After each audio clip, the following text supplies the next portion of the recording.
نبی رحمت صلی اللہ علیہ وسلم نے حضرت بلال رضی اللہ تعالیٰ عنہ کو حکم دیا کہ بیت اللہ کی چھت پہ چڑھ کر اذان دو۔ حضرت عمر بن خطاب رضی اللہ تعالیٰ عنہ نے عرض کی کہ اللہ کے رسول یہاں بڑے بڑے سردار موجود ہیں، کسی سردار کو آپ یہ حکم دے دیں، تو آقا علیہ السلام نے فرمایا کہ بلال سے بڑھ کر کوئی سردار نہیں۔ السلام علیکم ورحمۃ اللہ وبرکاتہ۔ دس از می آر جے وسیم کالو۔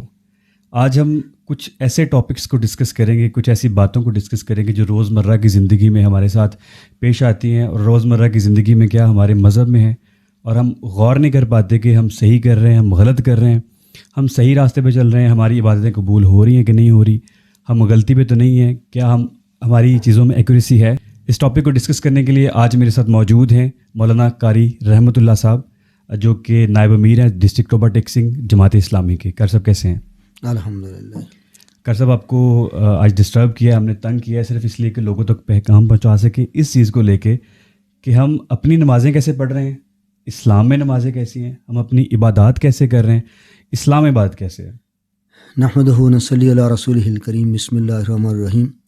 محترم وسیم کالوں صاحب، آپ کا میں مشکور ہوں کہ آپ نے مجھے مدعو کیا۔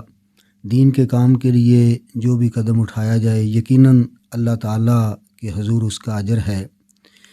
عبادات کے اعتبار سے یا معاملات کے اعتبار سے نبی رحمت صلی اللہ علیہ وآلہ وسلم کی ذات مبارکہ ہمارے لیے اسوہ ہے۔ رب تعالیٰ نے فرمایا کہ لقد کان لکم فی رسول اللہ اسوۃ حسنہ، کہ رسول اللہ کی زندگی تمہارے لیے بہترین نمونہ ہے۔ تو اس لیے جو عبادات بھی کرنی ہے وہ بھی آقا علیہ السلام کی ذات مبارکہ کو ہمیں دیکھ کر کرنی چاہیے کہ کس طرح نبی علیہ السلام نے عبادت کی یا معاملات کیے، انہی چیزوں کو ہمیں فالو کرنا چاہیے۔ جی بالکل ایسے ہی ہے۔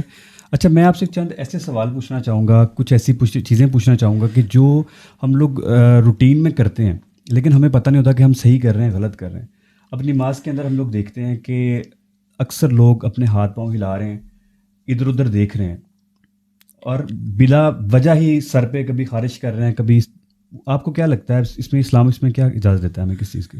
اصل میں جو نماز کے اندر خشوع و خضوع ہونا چاہیے، اس کا تقاضا یہی ہے کہ بندہ جس وقت نماز پڑھے تو پھر ادب کے ساتھ کھڑا ہو۔ جس طرح رب تعالیٰ نے فرمایا کہ حافظوا علی الصلاۃ والصلاۃ الوسطیٰ وقوموا للہ قانتین، کہ اپنی نمازوں کی حفاظت کرو اور درمیانی نماز کی، اور اسی طرح جو ہے وہ ادب کے ساتھ جو ہے وہ بندہ اس کے اندر کھڑا ہو۔ یہ غیر ضروری طور پہ ہاتھ ہلانا، حرکات کرنا، بلا وجہ جو ہے وہ بالوں کو کھجاتے رہنا، اس سے جو ہے وہ نماز کے اندر اجر میں فرق آ جاتا ہے۔ اور ایک اور پوائنٹ ہے، چھوٹے چھوٹے پوائنٹ ہیں، یہ وہ پوائنٹ ہیں جو میں نے کبھی نہ مسجد میں سنے اور نہ میں نے دیکھا کوئی ان کے اوپر کوئی ڈسکشن ہو رہی ہو۔ سو دیٹس وائی میں نے آج آپ کو یہاں پہ بلایا، آپ کو تکلیف دی، آپ کا بہت مشکور ہوں کہ آپ نے ٹائم نکالا اپنا اتنی بزی شیڈول میں، اور آج بھی بڑا مشکل سے آپ کو ٹائم ملا ہے، تو بہت شکریہ، جزاک اللہ۔ تو نیکسٹ کویسچن میرا چھوٹا سا ہے کہ نماز جو لوگ جلدی پڑھتے ہیں، جو لوگ دیکھتے نہیں کہ ہم نماز کے آداب پورے کر رہے ہیں، ہم سورہ بھی پوری پڑھ رہے ہیں کہ نہیں پڑھ رہے، وہ جلدی میں نماز پڑھ کے نکلنے کی کوشش کرتے ہیں، آیا کہ وہ درست ہے؟ اصل میں نماز کے اندر بھی چوری ہوتی ہے۔ اگر ایک بندہ سجدہ کرتا ہے اور سجدے سے پورا جو ہے وہ نہیں اٹھتا اور پھر دوسرا سجدہ کر جاتا ہے، یہ بھی درست نہیں۔ اسی طرح بندہ رکوع میں گیا، رکوع کے بعد جو ہے وہ پورا جو ہے وہ دوبارہ قیام اس نے نہیں کیا، سیدھا نہیں کھڑا ہوا اور درمیان سے ہی جو ہے وہ پھر سجدے میں چلا گیا، یہ چیزیں بھی درست نہیں۔ اسی کو نماز کی جو ہے وہ چوری کہا گیا ہے۔ تو بے شک بندہ جو ہے وہ 2 رکعتیں کم پڑھ لے، نوافل کم پڑھ لے، لیکن جو فرائض ہیں، سنتے ہیں، ان کو جو ہے وہ مکمل ادا کرنا چاہیے۔ یہ نہیں کہ عشاء کی بندہ کہے کہ میں نے 17 رکعتیں پڑھنی ہیں لیکن پڑھنی تیز تیز ہیں۔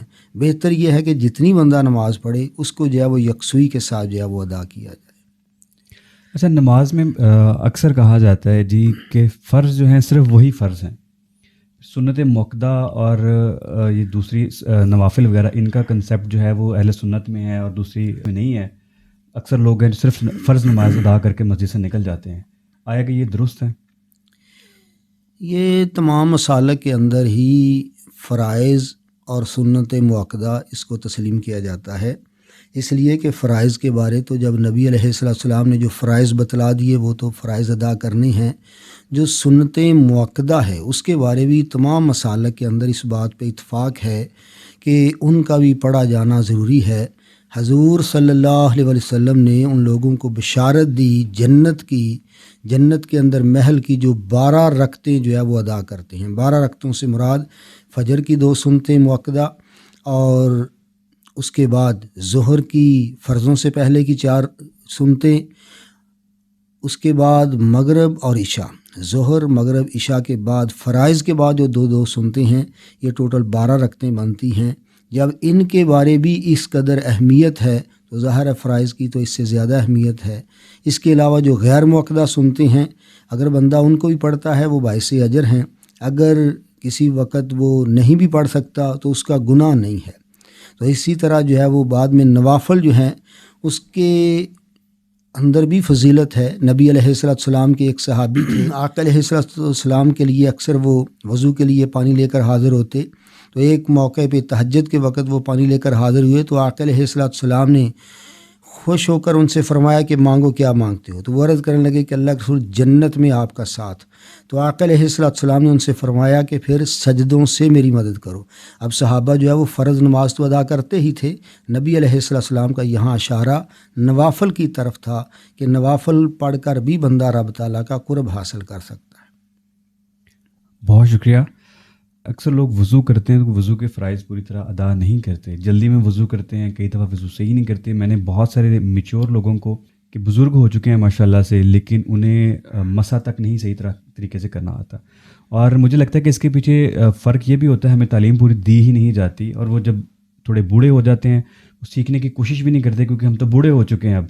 تو میں نے ایسے بہت سے بزرگوں کو دیکھا ہے کہ جو سیکنڈز میں نماز پڑھ لیتے ہیں۔ آیا کہ یہ چھوٹی چھوٹی کوتاہیاں کرنی چاہیے انسان کو، کیا ان کی واقعی نمازیں قبول ہوتی ہوں گی؟ آپ کے 2 سوالات آگے، ایک وضو کے حوالے سے اور ایک تیز نماز پڑھنے کے حوالے سے۔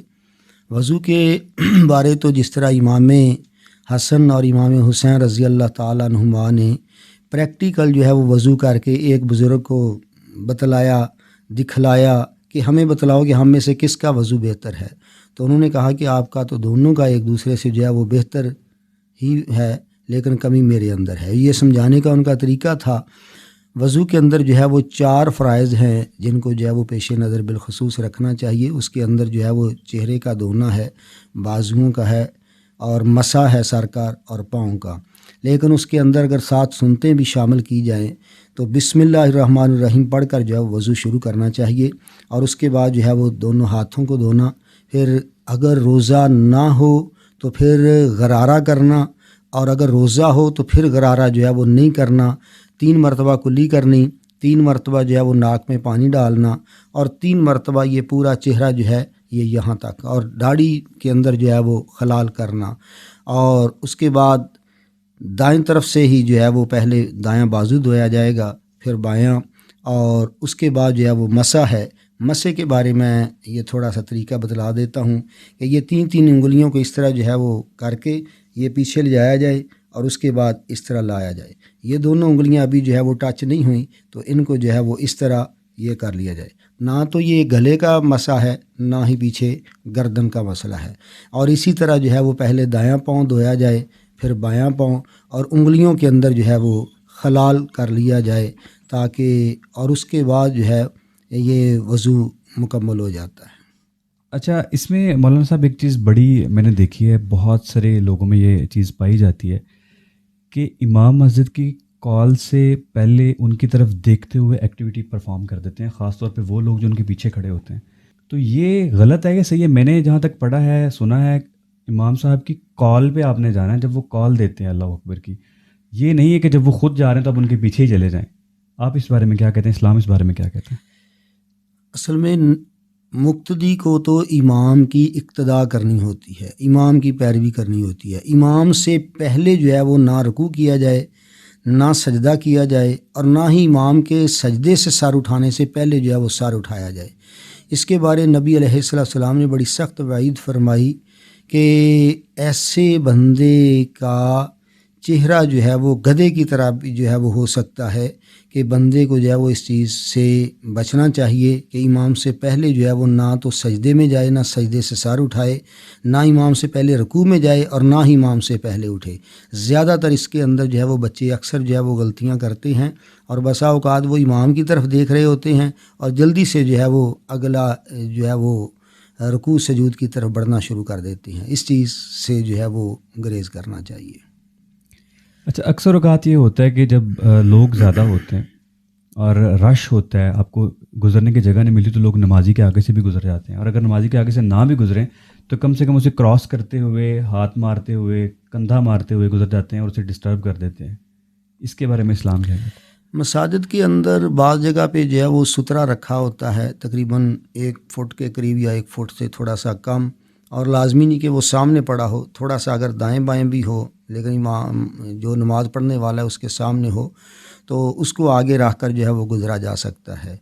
لیکن امام کوئی بھی نمازی جو نماز پڑھ رہا ہے، اگر اس کے آگے نبی علیہ السلام نے 40 کا جو ہے وہ لفظ فرمایا، اس کے اندر 40 مہینے ہیں، 40 سال ہیں، آگے اس کی جو ہے وہ کوئی تخصیص نہیں کہ 40 کا جو ہے وہ فگر بیان کیا گیا کہ اگر تمہیں اس کا جو ہے وہ پتہ چل جائے کہ کتنا زیادہ یہ گناہ ہے تو اتنے عرصے تک جو ہے وہ تم کھڑے رہو۔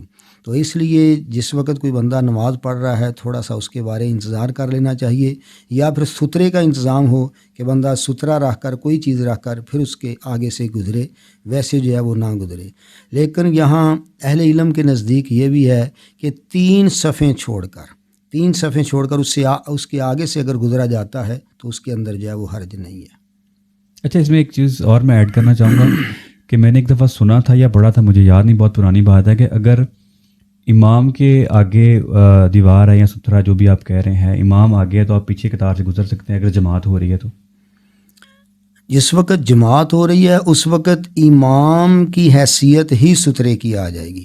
امام کے علاوہ اگر کوئی صف جو ہے وہ آدھی ہے، آگے گنجائش ہے بڑھنے کی، تو اگر آپ ان نمازیوں کے آگے سے گزر کر جو ہے وہ اس جگہ پہ امام کے پیچھے پیچھے وہاں جو ہے وہ جا سکتے ہیں، تو اس کی جو ہے وہ گنجائش ہے نماز کے دوران کسی صف کے اندر اگر شامل ہوتے ہوئے۔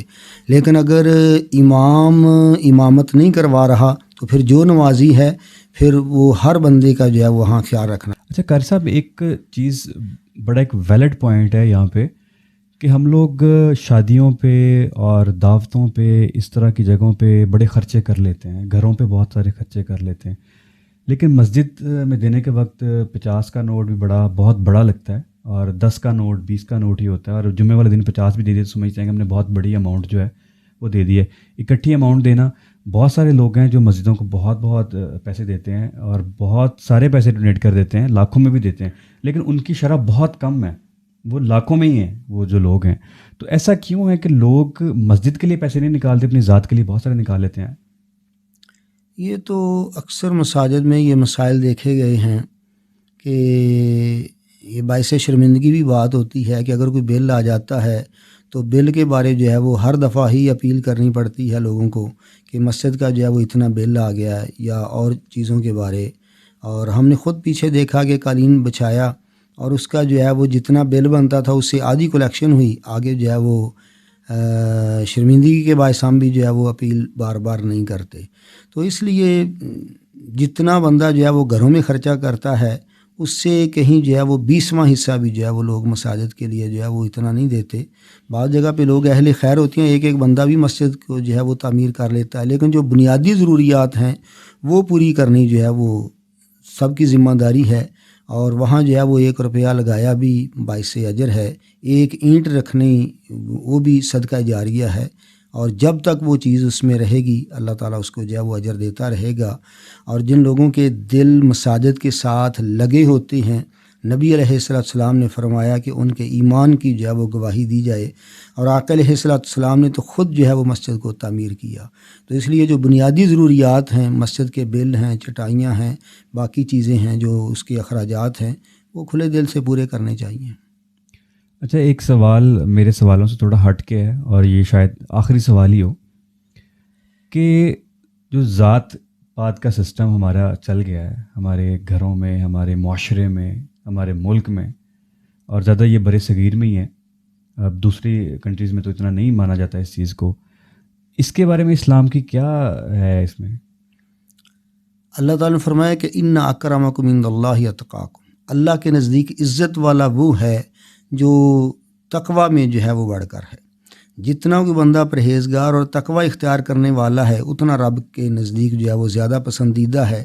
صرف ایک آپ مثال سامنے رکھ لیں کہ جب مکہ فتح ہوا تو وہاں 10,000 صحابہ موجود تھے مکہ کے اندر، لیکن نبی رحمت صلی اللہ علیہ وسلم نے حضرت بلال رضی اللہ تعالیٰ عنہ کو حکم دیا کہ بیت اللہ کی چھت پہ چڑھ کر اذان دو. حضرت عمر بن خطاب رضی اللہ تعالیٰ عنہ نے عرض کی کہ اللہ کے رسول یہاں بڑے بڑے سردار موجود ہیں، کسی سردار کو آپ یہ حکم دے دیں. تو آقا علیہ السلام نے فرمایا کہ بلال سے بڑھ کر کوئی سردار نہیں. حالانکہ وہ حبشی تھے، غلام تھے، لیکن عزت ان کو اس لیے دی کہ وہ پتھر کھا کر بھی، مار کھا کر بھی احد احد پکارتے تھے. اس لیے اسلام کے اندر اسی کی عزت ہے جو اللہ اور اس کے رسول صلی اللہ علیہ وآلہ وسلم کے زیادہ قریب ہے اور ایثار و قربانی دینے والا ہے. وہاں جو ہے وہ ذات پات نہیں، حسب و نسب نہیں، بلکہ وہاں جو ہے وہ بندے کا تعلق باللہ اور نبی علیہ السلام کے ساتھ اس کی محبت اور تعلق دیکھا جائے گا. اسی میں سوال میں تھوڑا ایک چیز ایڈ کر دیتا ہوں جہاں سے میں سوال کرنا چاہ رہا تھا بیسیکلی، کہ جب ہم لوگ ہمارے معاشرے میں جب ہم لوگ شادیاں کرتے ہیں تو ہم لوگ ذات پات کا بڑا خیال کرتے ہیں. جی ہم کاسٹ سے باہر نہیں کرنا، اور اگر کسی سے سوال کیا جائے، کسی مذہبی گھرانے سے سوال کیا جائے تو وہ جواب ہی دیتے ہیں کہ ذات تو صرف آپ کا قبیلہ ہے، اس کے علاوہ کوئی چیز نہیں ہے، اسلام میں اس کی کوئی گنجائش نہیں ہے. لیکن جب شادیوں کی باری آتی ہے تو بہت ساری بیٹیاں بیٹے بن بیاہے بیٹھے رہتے ہیں صرف اس وجہ سے اپنی ذات میں رشتہ نہیں ملتا. تو ذات میں ہی ڈھونڈنا کیوں ہے؟ آیا کہ وہ مسلمان نہیں ہیں جو باقی لوگ ہیں؟ ذات کو ضرور مد نظر رکھے، ملک ہے تو ملک میں کرنا ہے، جٹ ہے تو جٹ میں کرنا ہے، ارائی ہے تو ارائی میں کرنا ہے. ایسا کیوں ہے؟ اگر اسلام اس چیز سے بالکل آری ہے اور تقویٰ کی بنیاد پر ہے تو ہم لوگ کیوں، ہمارا مذہب یہاں پہ آ کے کیوں سائڈ پہ ہم رکھ دیتے ہیں اور ہم صرف اپنی دنیا داری کو دیکھتے ہیں اور ہم لوگ یہ سوچتے ہیں کہ دنیا کیا کہے گی، لوگ کیا کہیں گے. یہ اسلام اس چیز کے لیے ہمیں نہیں سمجھاتا کہ آپ ذات سے ہٹ کے صرف دیکھیں مسلمان ہیں، تقوی کی بنیاد پر شادی کریں. نبی علیہ السلام نے اپنی عزیزہ کی، قریش خاندان کی، حضرت زینب رضی اللہ تعالیٰ عنہ کی شادی حضرت زید بن حارثہ رضی اللہ تعالیٰ عنہ جو غلام تھے اور بکتے بکاتے آئے تھے ان کے ساتھ کی، اور بعد میں جب انہوں نے طلاق دی تو پھر نبی علیہ السلام نے حضرت زینب رضی اللہ تعالیٰ عنہ کے ساتھ جو ہے وہ شادی کی. تو یہ تو آقا علیہ السلام نے بھی مثال جو ہے وہ رکھی. آقا علیہ السلام نے لونڈیوں سے بھی جو ہے وہ شادی کی، اور اس لیے ہمیں بھی ان چیزوں سے، چونکہ ہم جو ہے وہ ہندوستان سے ہمارے بڑے جو ہے وہ اٹھ کر آئے ہیں اور اسی بر صغیر کے اندر ان ذات پات کا جو ہے وہ بڑا عمل دخل ہے. وہ بہت ساری چیزیں ہماری رسومات کے اندر، ہماری خوشی غمی کے اندر یہ چیزیں رچی بسی ہیں اور یہ غلط ہیں. جب بندہ مسلمان ہے تو پھر نبی علیہ السلام کے طریقے کو جو ہے وہ فالو کرنا چاہیے، قرآن کی طرف جو ہے وہ دیکھنا چاہیے. یہ جو بت ہیں ہمارے اندر برادریوں کے اور رسم و رواج کے، ان چیزوں کو جو ہے وہ توڑنا چاہیے. اصل میں بندہ مومن وہی ہے جو اطیع اللہ و اطیع رسول پہ کاربند ہے. جی بہت شکریہ کار صاحب، آپ نے ٹائم دیا اپنا. یہ چھوٹی چھوٹی باتیں تھیں جو میں چاہتا تھا کہ لوگوں تک پہنچے، میرے تک پہنچے، مجھے سمجھ میں آئے کہ میں اپنی نماز صحیح پڑھ رہا ہوں یا نہیں پڑھ رہا، میں اپنے کام صحیح کر رہا ہوں نہیں کر رہا. تو آپ نے اپنے اتنی بزی شیڈول میں سے ٹائم دیا، میں آپ کا شکر گزار ہوں. آپ کے مدعو کرنے کا شکریہ، اور یہ قیمتی وقت جو ہے وہی قیمتی ہے جو دین کے لیے ہے. اللہ تعالی ہمیں عمل کی توفیق عطا. ہمیں اب دیکھیں رمضان آیا تو رمضان میں رش پڑ گیا مسجدوں میں، رمضان ختم ہوگا نمازی بھی ختم ہو جائیں گے ساتھ ہی، 2 قطاروں سے زیادہ نمازی نہیں ہوتے، اور یہ بڑے افسوس کی بات ہے. بڑا مجھے دکھ ہوتا ہے یہ چیزیں دیکھ کے کہ ہم ریگولر نماز پڑھتے ہیں تو چند ایک لوگ ہوتے ہیں، جب رمضان آتا ہے تو ڈیر لگ جاتے ہیں، کسی کو کوئی بات کہتے ہیں تو برا محسوس کر جاتے ہیں کہ رمضان کے علاوہ بھی نماز فرض ہے. بھائی جی اس چیز کا اہتمام سارے مسلمانوں کو کرنا چاہیے. آقا علیہ السلام نے فرمایا کہ من تارک الصلاۃ متعمدا فقد کفر، کہ جس نے جان بوجھ کر نماز ترک کی اس نے گویا کہ کفر کیا. اور صحابہ کرام رضوان اللہ تعالی علیہم اجمعین کے دور کے اندر یہ تصور ہی نہیں تھا کہ بندہ مسلمان ہو اور پھر وہ 5 وقت کی نماز مسجد کے اندر جا کر نہ پڑھے. اس چیز کا ہمیں اہتمام کرنا چاہیے. بہت شکریہ مولانا صاحب, جزاک اللہ, تھینک یو ویری مچ. السلام علیکم ورحمۃ اللہ وبرکاتہ.